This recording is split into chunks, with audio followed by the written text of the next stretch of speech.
বাংলাদেশে ইপিজেড করতে চায় সংযুক্ত আরব আমিরাত।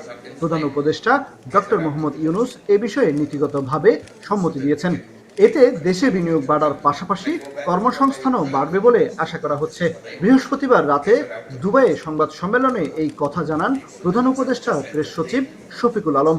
ইউএই আপনারা জানেন বাংলাদেশে একটা বড় বাংলাদেশি যারা বাইরে কাজ করেন তাদের জন্য একটা বড় জব ডেস্টিনেশন।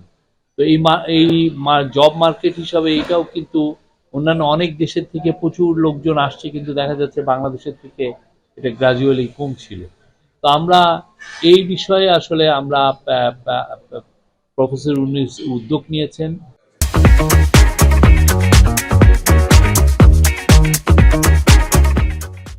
প্রেস সচিব জানান, প্রধান উপদেষ্টার এই সফরের মাধ্যমে বৃহৎ এই শ্রমবাজারের সঙ্গে সম্পর্ক আরও দৃঢ় হবে। এ সময় ডক্টর ইউনূসের সঙ্গে টেসলার প্রধান নির্বাহী ও মার্কিন ধনকুবের ইলন মাস্কের সাথে ফোনালাপ হয়েছে বলেও জানান তিনি।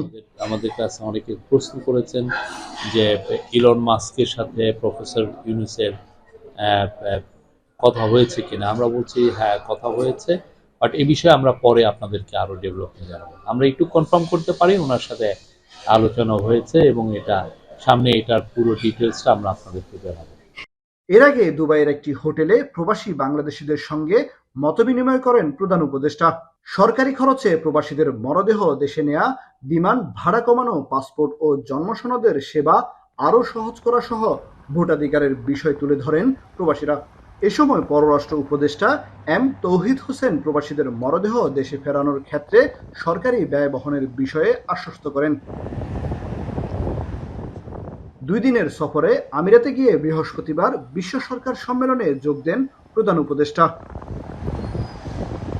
কামরুল হাসান জনি, এখন সংযুক্ত আরব আমিরাত।